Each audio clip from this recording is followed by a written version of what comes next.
Hello and welcome everyone to a Thursday edition of the Damage Report. I am Francesca Fiorentini, your sometimes host when John Idarola has to take the day to do some intense middle-aged woodworking. He's currently sanding a family of ducks. Very adorable. No, I wish you were doing that. No, John is actually at a podcast conference right now. He's spreading the good Damage Report word, which by the way, if you guys aren't listening to the podcast, do that right now and give this show 5 stars. But with me, I'm super excited to have him once again. David Shuster is here. Francesca, it's great to be with you. I thought John was doing some sort of pottery thing, so I misunderstood the podcast pottery, but that's okay. It is great to be with you as always. Yeah, he's having like a little like ghost moment with his wife, which is great. Let them do that. We have no more questions. So good to have you here, David. We have a lot of news, some good, some uplifting, some trash, let's be real, because that's the country we live in. We're gonna look at what's going on, obviously, in Ukraine. A little bit about Trump's legal troubles. There might be a little sort of clearing in the clouds for him, not for America, but for him. A new Oxfam study about how much workers in this country actually earn. What are they earning? Let's talk about it. And then, of course, looking at the legacy of Madeleine Albright, and then male birth control.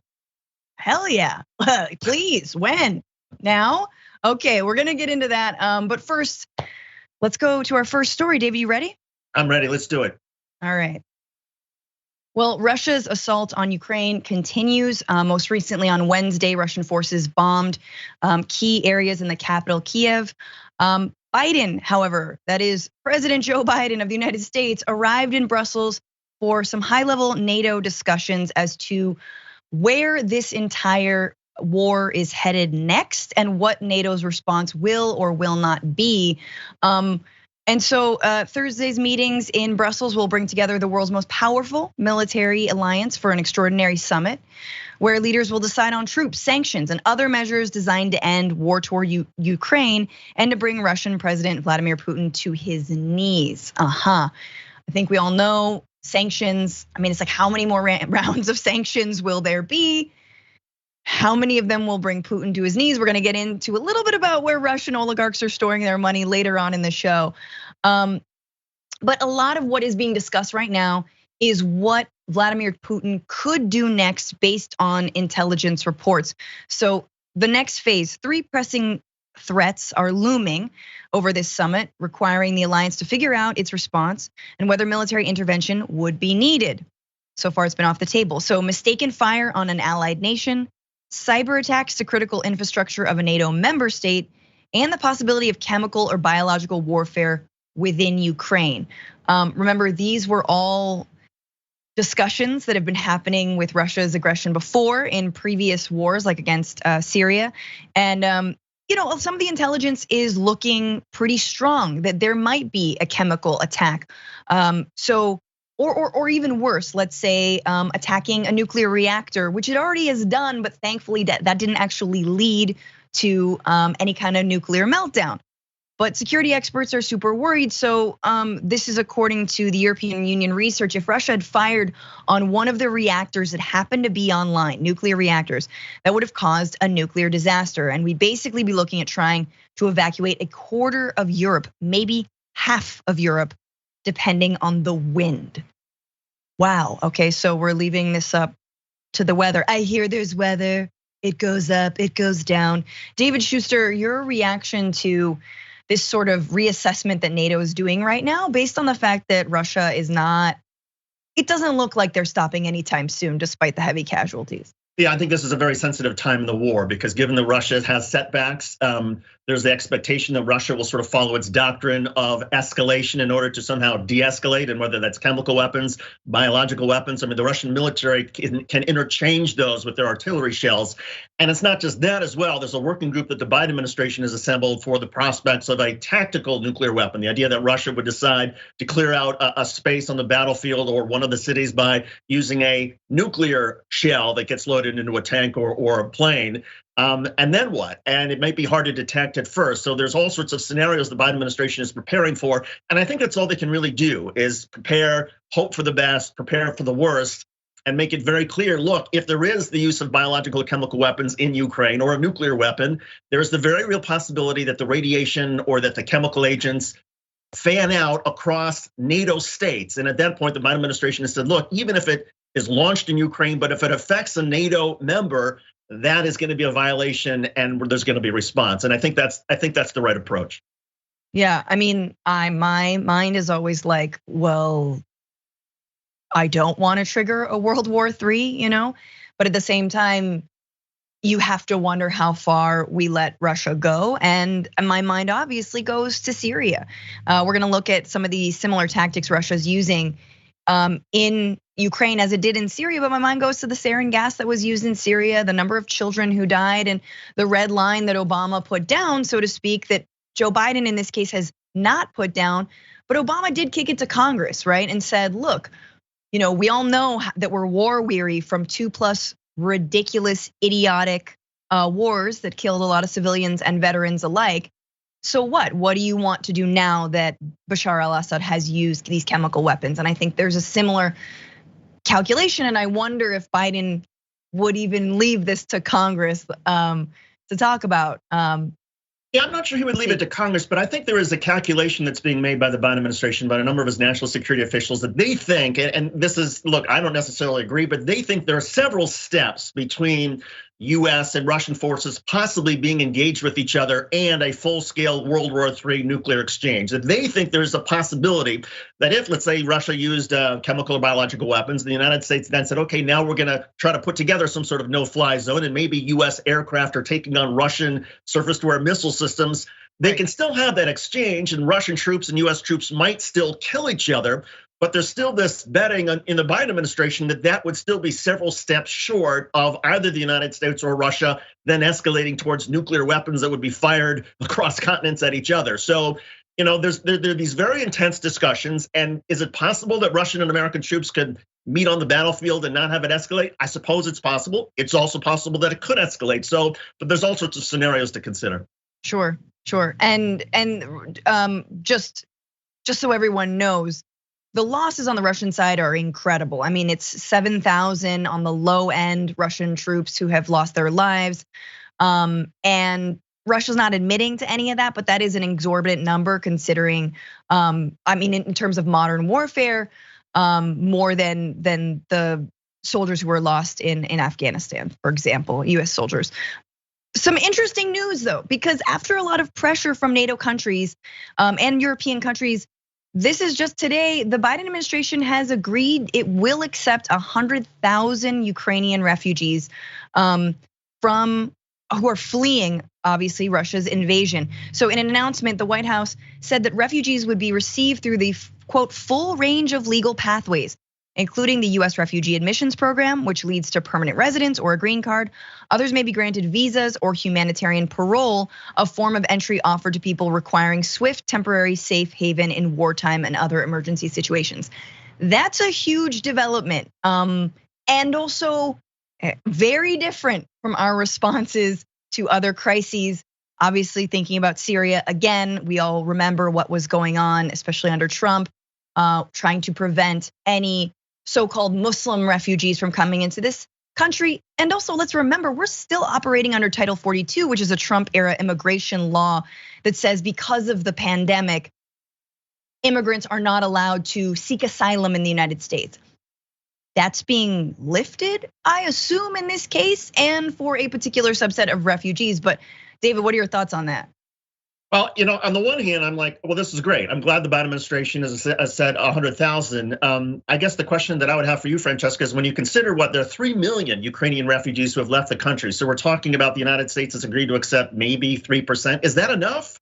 I mean, maybe we're not equipped to be able to take more and with all the logistics that it entails, but it's not that much of a lift in terms of what the United States is committing to. And there's part of me that wishes that the United States would say, you know what, we're gonna take at least 100,000. We're gonna try to take 250,000 or 400,000, whatever it is.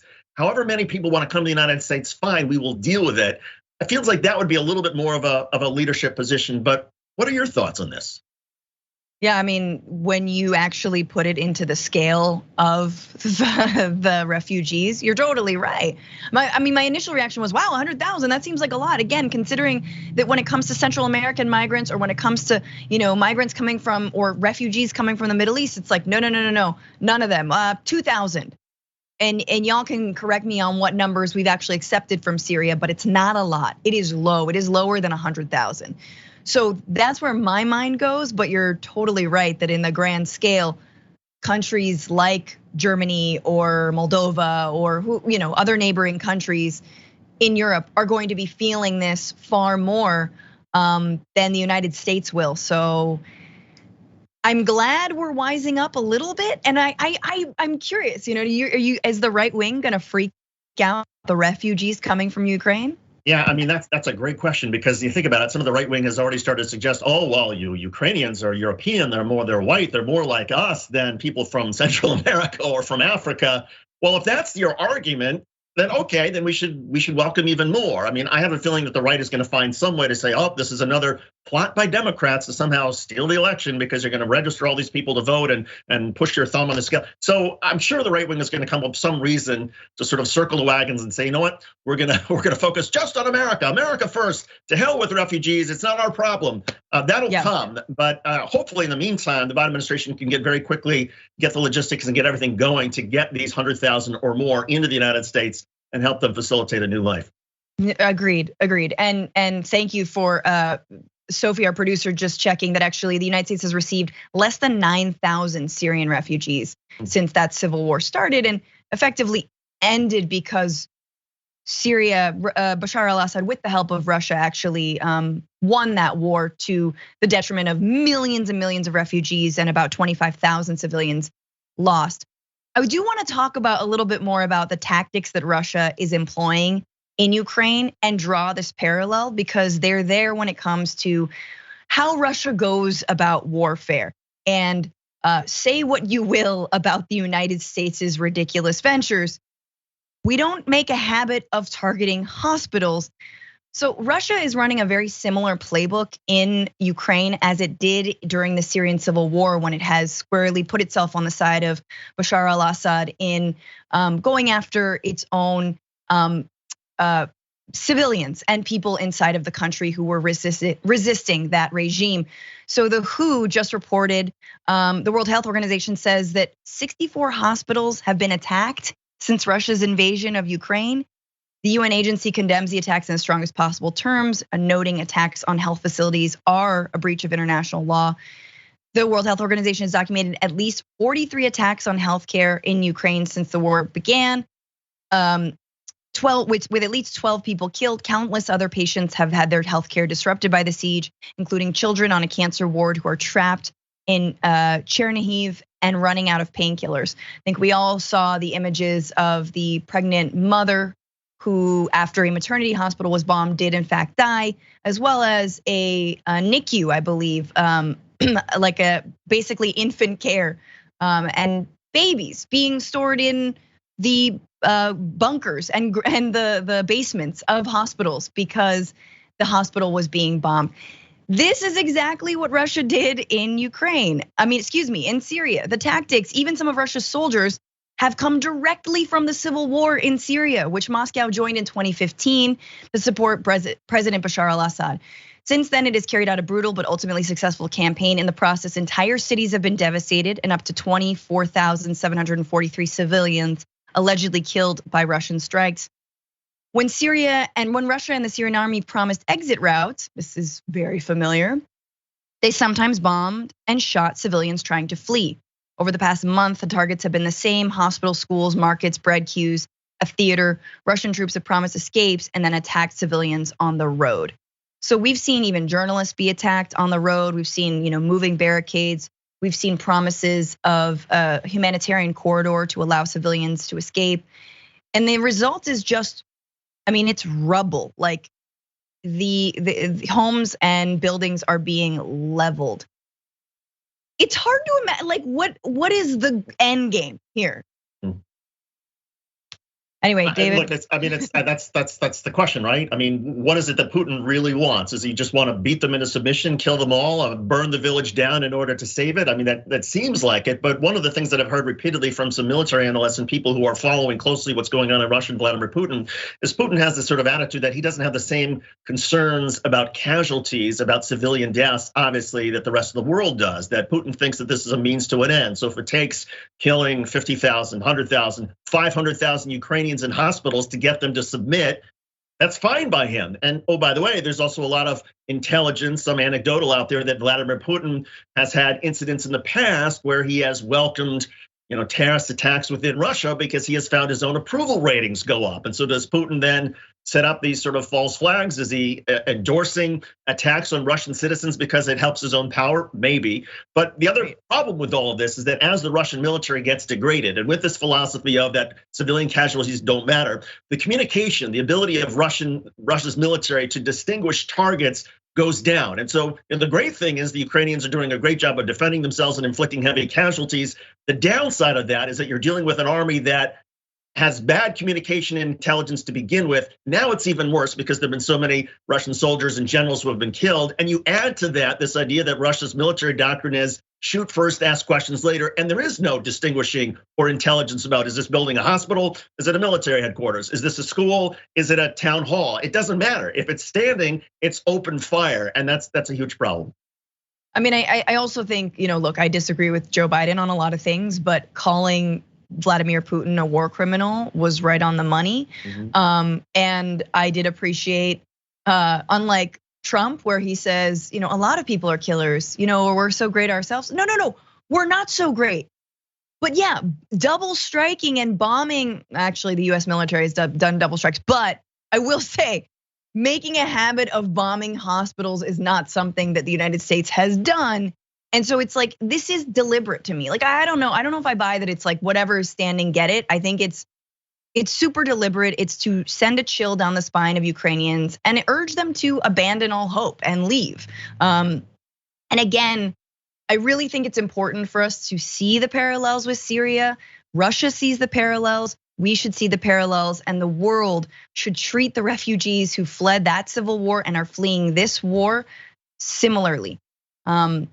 That being said, yeah. That, Francesca, takes it right back to the way you began this with biological chemical weapons concerns. Because again, if Vladimir Putin doesn't have any concerns about bombing hospitals or just wants his troops to sort of level whatever's there, if he can do that more effectively and more efficiently with chemical weapons, biological weapons, nuclear tactical weapons, what's to stop them? And so far it hasn't happened yet. But again, there is this anticipation, there is this expectation among NATO military commanders, among the Biden administration, that perhaps it's only a matter of time before Putin decides, okay, the artillery, the indiscriminate bombing isn't working. Let's bring it up a notch and kill even more civilians and see if that's what causes them to heal. Yeah. With that, why don't we take our very first break? But there's way more news on the other side of this. See you there.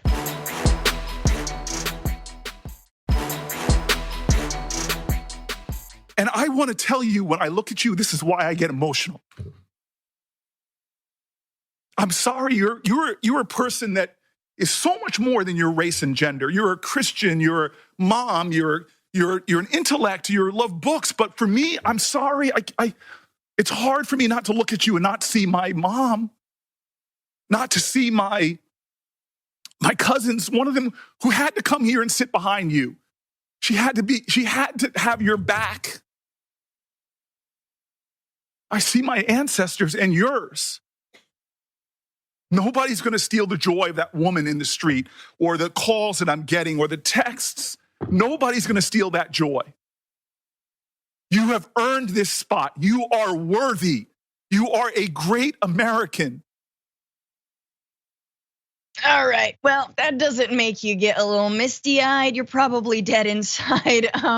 That was Senator Cory Booker to Ketanji Brown Jackson after a pretty grueling day 3 of the hearings, and in which Republicans threw all kinds of names at her, questioning her about when a fetus is viable, what is a woman, whether she loves pedophiles and pedophilia, things like that of that nature. And then you had Cory Booker's sort of statement at that moment. David, I wanted to go to you. What were your thoughts on that? I mean, my thoughts was this was a total political play by the Republicans. I think it was a bad one. First of all, the focus of these hearings needs to be on her qualifications, her legal writings, her legal views. Does she have the judicial temperament? That's fine. But to ask about critical race theory and 1 to 100, where are you religiously, and things that absolutely have nothing to do with being a judge is ridiculous. And to me, it just seemed like the Republicans were somehow trying to signal to their ultra-white conservative base, oh yeah, we're gonna stand up to an African-American woman because we don't like African-American women. And this whole argument also that somehow she is soft on crime because of her rulings and her sentences related to pedophiles and whatnot, even though it's in alignment with all other federal judges. But this idea that Republicans would somehow try to say, oh yeah, we care now about somebody who's soft on crime, when the Republicans look the other way at Donald Trump, who tried to overthrow the US government. It doesn't make any sense, except if you buy the argument the Republicans are simply playing the race card because they're trying to appeal to their base. I think it's stupid, because I think African Americans particularly see this as a historic choice, as a monumental choice. And I think a lot of people who are African Americans who may be thinking, I'm maybe not so thrilled with the Democrats, they're gonna look at this and gonna say, I will never be part of the GOP. Yes, and I just gotta say, like Cory Booker, full disclosure, every time he speaks, I'm like, oh God, there's so much like grandstanding here, and I never really believe him, but I think that's just kind of who he is. Do you know what I mean? Like, we can't all come across super sincere, but Cory Booker, really, he did have her back. And in like after being berated and barraged by all this, again, like you're saying, ridiculous questioning that is just red meat for their base, you finally had someone who, he was saying, you're more than just your race or gender, but also I'm gonna take this in, I'm soaking this moment in. And he basically said, I'm not going to let essentially my colleagues who are barking up all these wrong trees distract from honestly what I think is an incredible nomination, from your qualifications and from the historic nature of this. I think that had to be said. I think for Black Americans watching this, they needed it to be said. It's too bad that it had to be, I think, one of the few Black senators who had to say this. It should be every single senator saying things like this. I mean, you've got Ted Cruz bringing up children's books as evidence for what? Just anti-racist baby. Like, it's just, I mean, honestly, this is like green eggs and ham all over again.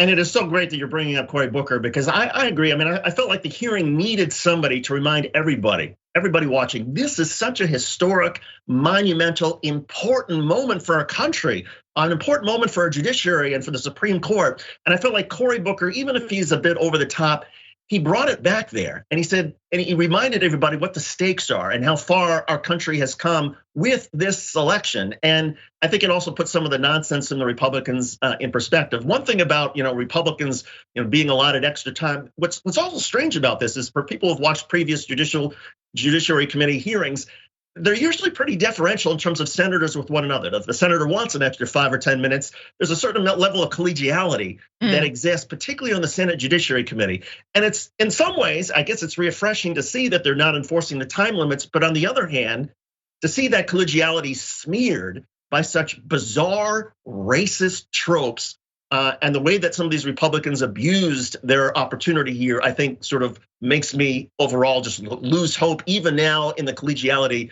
that may have existed in the US Senate. Well, Dianne Feinstein still could give Lindsey Graham a big ol' hug. So David, we'll be waiting and watching.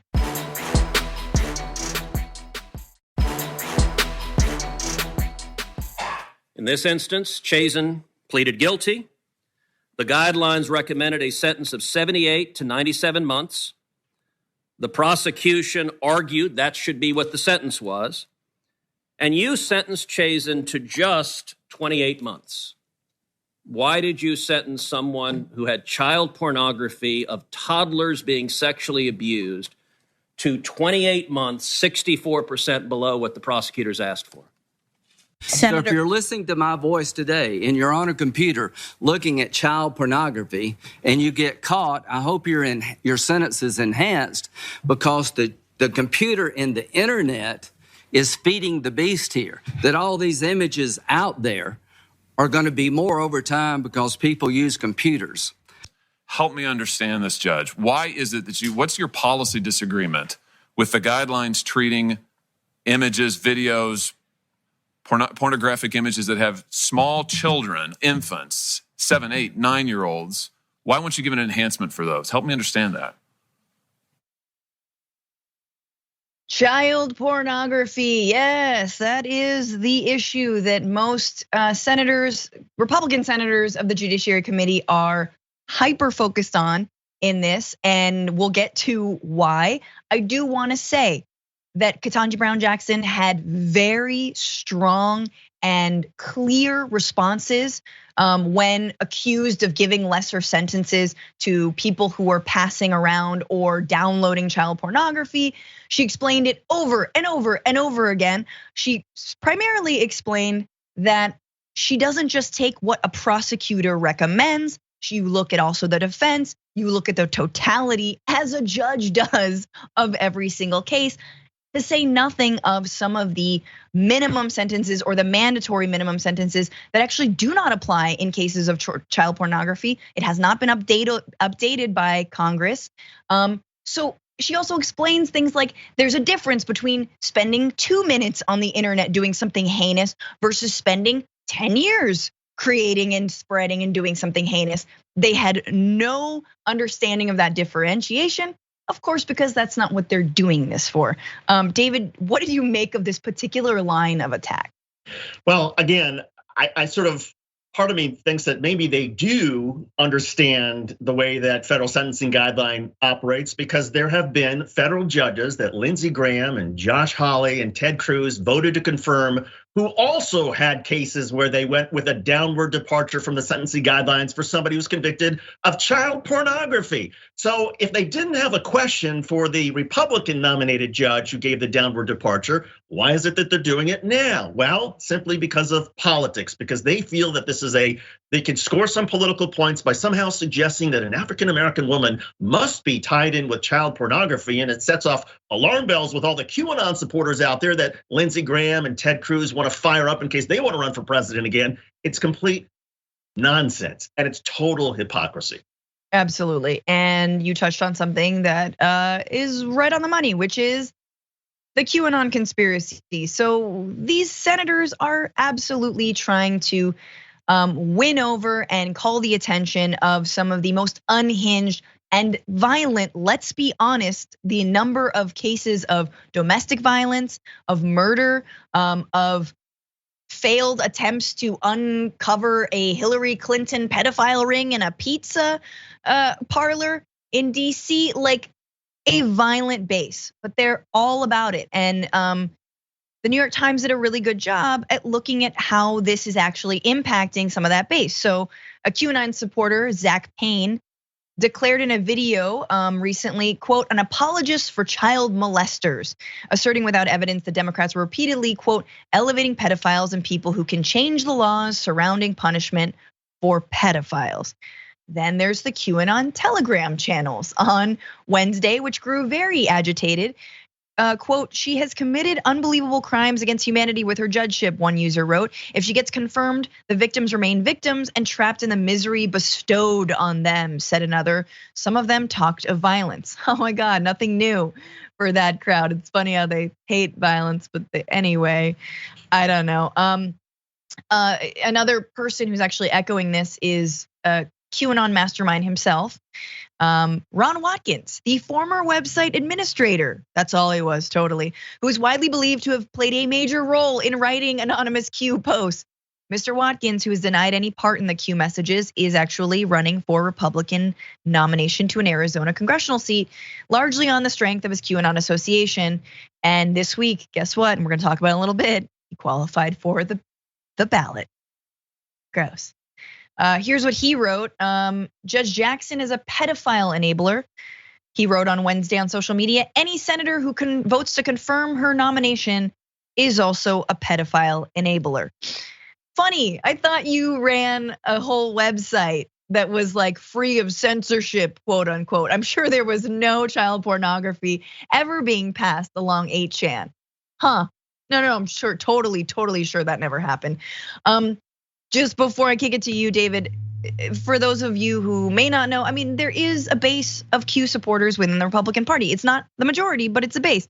Polls suggest that QAnon supporters continue to make up a significant portion of the Republican base, even after Trump's departure from office contradicted Q's predictions. One poll last October found that 60% of Trump voters had heard of QAnon, and 3 out of 10 of those Republicans viewed it favorably. 3 out of 10 favorably, which means 7 out of 10 are like, could be, right? And 1 out of 10 is currently under a bridge in Dallas waiting for JFK Jr. to come back as they are drinking literal Kool-Aid. And talking to a man with a bird on his shoulder. David, why? Why are they doing this? Like, why attract arguably the most dangerous and craziest parts of your own party? Maybe I'm answering my own question. Yeah, no, look, I think you are answering. I mean, why do people believe in QAnon? I think it's because society is going through so many different changes and people don't want to accept that because of modern technology and the way that reform is happening so quickly, people can't handle it. So it's easier just to believe that Democrats are a bunch of pedophiles and are protecting a pedophile ring. As far as why the Republicans are sort of making this play, I mean, I think you identified it in that if 3 out of 10 Republicans looks favorably upon QAnon, that's 30%. Who, by the way, are very politically active and likely to be even more politically active in primaries or in presidential primary votes. So if you're a presidential candidate, or even if you're a congressional candidate and you need to get your base, how do you rally your base? You go to the people who are most active. These are the people in QAnon. So there's got to be some, I guess, nod by some of the Republicans to the crazies. Even if you ask Lindsey Graham, you ask Ted Cruz, you ask Josh Hawley, you pull them away from the cameras and you ask them on the record, what do you think of this QAnon stuff? They will tell you these people are crazy. It's insanity. It's nonsense. But they can't say that on the record. And on camera, they've got to give a nod to it, because if they have any hopes in terms of their own presidential ambitions for higher office, they have to have that base with them. And as a result, we have this bizarre scene that played out this week in front of the Senate Judiciary Committee, where people who are pretty smart, I mean, Josh Hawley, Ted Cruz, they went to Ivy League, law schools, they are playing this silly game. That's how craven they are politically. I mean, I'm disgusted by it because there's no Democrat who will actually stand up for it, and there's not even media outlets who will honestly ask them, hey, what do you think of the supporters who voted for you, who like your politics, who believe in this conspiracy theory that has led to the death of young children? A QAnon crazed dude, obviously deemed mentally unfit, killed his own children because he believed his children were the devil. Because like the QAnon conspiracy told him that. Like there have been multiple instances, but no media outlet nor any senator would ever talk about them because it's too weird, it's too bizarre, and yet that is what's making up the base of their opposing party. So I'm like, every question you get, you're like, do you agree with this? What do you think of this case? Well, you believe in protecting children. What about a man who murdered his own children because he believed they were possessed by the devil? Like, I mean, obviously we know what they're gonna say. I'm just. Well, and the cynic in me is that they would say, look, and I've had some conversations with people before who have blown my mind by saying, look, these people are gonna be crazy regardless. They might as well be our crazy. If it's not QAnon, they're gonna believe in some other sort of conspiracy theory, like 9/11 was an inside job or whatever it is. These people are nuts. We might as well have them on our team so at least we can benefit politically. That's how craven the political calculation is. It's terrible for the country. Maybe it's good politics if you're on the far right, but again, there once was a time where people put country ahead of party. That doesn't happen anymore, particularly on the right. Yeah, and the last aspect of the confirmation hearing, we gotta talk about it because there's definitely someone who puts himself before party and country and everything else, and that's Ted Cruz, as we know from his Cancun vacation. But Ted Cruz took some time after a spat with Senator Durbin during the judiciary hearings of Ketanji Brown Jackson to check his phone, not to fact check something he said or something else someone else said, but to just Google himself, to just see if he was trending on Twitter. So this is from Nolan McCaskill. Ted Cruz looks like he's checking his mentions after the back and forth with KBJ and Durbin. He's had his head down during all of Coons' testimony, even as Sass and Tillis are clearly listening to their Democratic colleague and nominee before them. There he is. He's this little sort of world Civil War general face peeking up out of there. But was he? Kent Nishimura says can confirm this. He was searching Twitter for his name. This was right after his exchange with Chairman Durbin. My God, that is embarrassing. Like, I think even if you have a Google alert on your name, like that's like a little bit too much. But hey, a lot of us have it. But here you got Ted Cruz just straight up, just like I'm distracted by my own brilliance. Many people were saying, is he looking into flights to Cancun and how cheap they are right now? Is he trying to get back to Montana within the next 8 hours and then yell at a flight attendant about whether she knows who he is or who his father is? David, I mean, this is just so emblematic of how performative the entire thing is. There's nothing to do with substance. And it also underscores that, I mean, a lot of researchers have said in the past that politics is one of these professions that tends to attract narcissists. And I suppose in order to be the senator from Texas and to run for president as Ted Cruz has done, you have to have that on steroids. And so there he is literally in real time, you're checking your Twitter feed to see how you're doing and whether you're trending or not. I mean, that's narcissism gone crazy. And you think about it, well, narcissists can be extremely dangerous to our friends and family. They can be extremely dangerous to our community. So why would we have them as our elected representatives? Well, that's a whole other discussion about politics and the problem with our politics right now. But it's clear we have a bunch of self-absorbed, narcissistic buffoons who are sitting now in the Senate Judiciary Committee, which used to be one of the heralded committees where there could be real discussions about law and legal theory, and now it's turned into a circus.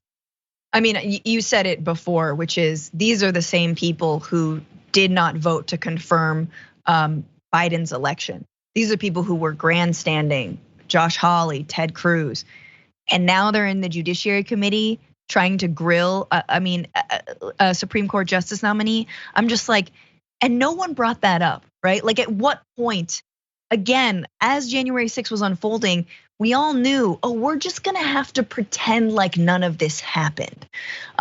These guys get their seats no matter what. They're grilling Ketanji Brown Jackson, doesn't even matter. They're not on the stand at all. I just wanna say, I'm of two minds. One, I know that's how Cruz is, that's his kink, and I don't wanna kink shame him seeing whether he's being dunked on or ratioed on Twitter. Like, look, I get it. And also, I'm a little bit like, at least he knows how to use Twitter, where like Dianne Feinstein is like, what is a Twitter? You know, like if Feinstein knew a little bit more, maybe that's good. I don't know. We got to take our second break, but there's so many more stories. It's going to be so good right after this.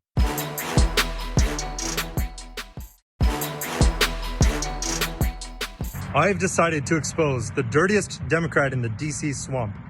And some of you here may already know him as Congressman Tom O'Halloran, representing Maricopa County and District 1.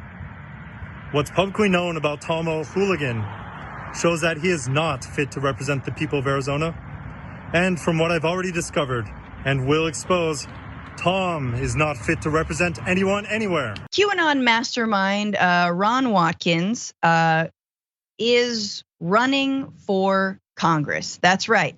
And sadly, he has collected enough signatures to get on the ballot. As of Tuesday, Ron collected enough petitions to put his name on the ballot as a Republican candidate for US representative, according to the Secretary of State's office. 1,741 signatures in total. He needed just over 1,400 to qualify. Good for him, waiting outside of Vaughn's and getting everyone to sign. Watkins is hoping to unseat Democratic incumbent Tom O'Halloran in Arizona's newly redrawn 2nd congressional district. It's the largest district in Arizona, spanning the rural northeast stretches of the state. If you don't remember Ron Watkins from the incredible documentary Into the Storm, HBO documentary, everyone should watch that. He essentially was behind the QAnon drops. He essentially ultimately commandeered that. We'll talk more about him. But he really does have incredible camera presence. So here he is in his campaign announcement video. Take a look. After attending a recent sermon by Pastor Jeff Durbin of Apologia Church, I've come to realize that following God's word is not always the easiest route. But if we don't follow our beliefs and the founding principles of our nation, it will crumble. This must stop now. Therefore, I have decided to double down with God as my compass to take this fight to the swamp of Washington, D.C. I am here to formally announce my run for Congress in Arizona District Number 1. The lights behind me are falling. I'm sorry, but this is actually way more entertaining than watching Ron Watkins try and give some sort of rallying speech. The electricity and the lights in your home are reacting in real time. They also don't like Watkins, and so they're literally dying. They're literally coming off the walls. That's how crazy they are. This must end now. I mean, he really has like the politicians. I mean, it's convincing, right, David? I mean, you've reported on politicians. Does he got what it takes? I mean, he certainly has, I guess, the energy and enthusiasm. I hate to body shame, but that hair of his and that sort of mustache that goes with it, I think most political consultants would say, dude, you got to fix the hair, you got to get rid of the mustache. That's where you got to start. The all black shirt isn't really working for you. Be a little bit more credible in your presentation. Lift the camera, have the camera sort of landscape or horizontal instead of vertical. There's all sorts of little things he could do to be a little more effective communicator. That's where I would start with him. As far as his message, Francesca, I try to look at these things on the positive. And maybe here's the positive, even though your lights are quite negative to all this. Yes. The positive is that, well, when somebody like this actually does qualify for the ballot, it sort of reaffirms that, what a great country that you can, just about anybody can qualify for the ballot. And then if they lose, if the voters reject them, it's a repudiation of what they stand for. And so this is a great opportunity for the citizens of Arizona to say, okay, we respect the fact that anybody can qualify for the ballot, but now we're going to send you back. Now we're not going to accept your point of view. And that would be a great thing for the citizens of Arizona. And then you've got the Lauren Boeberts and Marjorie Taylor Greens, and you realize it could easily go the other way. I want to give, Ron Watkins is, yes, difficult to watch and look at, but also he is mostly just disgusting on the inside. He founded and moderated the site 8chan, now called 8kun. It is a hub for white supremacist, misogynist, violent thinking, neo-Nazism. Mass shooters have taken to posting their screeds and even live shooting on 8chan, and he is fully on board with that. He made a name for himself because of that, and everyone should watch the Into the Storm documentary about QAnon. It's very, very, very scary, and he does have a certain amount of support. So he's got 400,000 followers on Telegram, which is a loosely moderated messaging app, and use this platform to amplify bogus conspiracy theories around COVID-19 and the 2020 election. He's gonna be facing multiple Republican challengers, so who knows if he's even gonna break out of the actual primary. But once again, this is what happens when a party doesn't nip the most extreme elements of it in the bud. You've got QAnon folks, the QAnon mastermind running for president, soon to be president, running for Congress. That's what's happening. Anywho, let's switch gears. One point I add to that, Francesca, and I think you're right on, is I think there was once a time in both political parties where there was certain, particularly even the Republican Party, there was a certain amount of shame. That the Republican Party would be quick to say, you know what, we don't want this person in our party because this person is so crazy or so absurd or so ridiculous. That has disappeared, and now there is no shame. So people who are literally crazy, who are literally white supremacists, who are literally believe in all kinds of nonsense, the Republican Party just tolerates them, and maybe enough Republicans will vote against him, so okay, he'll be rejected. But at a certain point, you would like to think that leaders of a major political party in the United States would say, you know what, to hell with it. We don't want people this nuts. We don't want people this racist in our party. Go find your own party if that's what you want to do, but you're not going to be welcome in the Republican Party. And I can't wait for the day, I hope it comes back, when some Republicans stand up and say the Republican Party is better than this.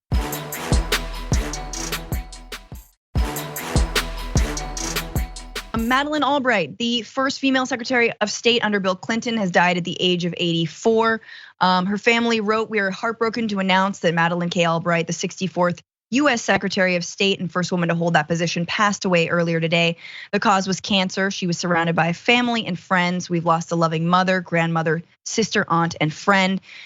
She was the UN ambassador to the United Nations, the US ambassador to the UN from 93 to 97.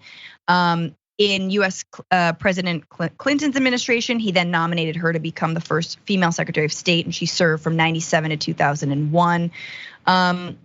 She has a pretty mixed legacy that I think is important to discuss. She oversaw, for example, the sanctions on Iraq that lasted from 1990 to 2003, of course, when the US finally invaded for the second time. That claimed the lives of 500,000 Iraqi children. I know this because as an anti-war organizer, I made sure to talk about this at every chance I got. But this was her response when she was faced with that stark data that's what the sanctions had done. We have heard that 500,000 children have died. I mean, that's more children than died in Hiroshima. And is the price worth it? I think this is a very hard choice, but we think the price is worth it. So again, a mixed legacy, obviously a trailblazer, and David, I wanted your thoughts on this. I mean, I'm going to date myself because I remember covering her in the Clinton administration. That's how old I am. Look, even though a lot of her policies were not things that I would have agreed with or I agreed with, and there's certainly a mixed legacy with Madeleine Albright on a personal level. I mean, she cared so deeply about this country, and she had such a unique background herself, coming from Eastern Europe, and she was a terrific professor at Georgetown University. So, yeah, she was trailblazing. Even if her policies were off, she was a delightful person to cover. She was a good human being, even if I think her policies at times were misguided. Totally, and we're gonna have to leave it there. But yeah, I mean, especially when it comes to NATO and what's going on now, she was pretty influential in NATO's, whether right or wrong, expansion and the security of Europe. But that is all the time we have for now for this hour. But there's more on YouTube, you guys. There's more coming. If you're on the one thing, we're stopping, and if you're on the other thing, we're continuing. So we're very excited. We're gonna talk about Paul Manafort. We're gonna talk about male birth control. We're gonna talk about Trump. Is he gonna get his comeuppance? Probably not. All right, more on the other side of this. Mickey C, the silver-haired dragon. Right-wingers, right-to-lifers are supporting Russia murdering children, babies, and pregnant mothers. I understand they don't mind killing those already born, but pregnant mothers are their ace in the hole, right? You would think. Daniel De Leon, thank you for the super chat. Yep, they're gonna put replacement theory all over the refugees. Sad. I mean, we'll see. I don't know what the angle is. I mean, they might do bring up the Putin neo-Nazi angle. Oh, they're importing all these Nazis. Who knows what awaits the Ukrainian refugees who come to this country. But we're gonna get to what they're obsessed with, and it's definitely not war crimes. Trista LaCour, thank you for the super chat. Francesca, you're one of my favorite political commentators. Just wanted to show you some love. Can't wait to come back to SF to perform. I think that means me coming back. I will. Oh my God, my mom's up there. She doesn't watch me do stand up because I mostly talk about her, but yes, I'll be there soon. Roses in August, Daddy Dragon is slaying dragons. We're in France, Dan Land. Indeed, bienvenidos. River and Ravens, John Skin looks amazing today. Oh my God. Ben Fox, woo! John's reign of opinion is at an end. Long live Dragon Mama. Natural One Dragon, thank you for the super chat. Franny, this TDR just got 1,000 times better. Sorry, John lol. And you forgot an H in his name. That's low, yo. Wow. Early Bird 42. Hey Franny, will we get a dragon fart song while you're here? I'm running out of reasons to get out of bed in the morning. Thankfully, TYT for being one. No fart song today. No. You gotta wait for Sundays for the fart song. You know. Hashtag for Antifa. Yes, agreed. Fun. Was that a motorcycle they just drove by? And whose motorcycle? I mean, that was a giant bumblebee that is coming to take me away. Clearly, it recognizes me, and it was like. Nyeh. Was that the beginning of a fart song? That was the fart that was requested. Oh, there you go.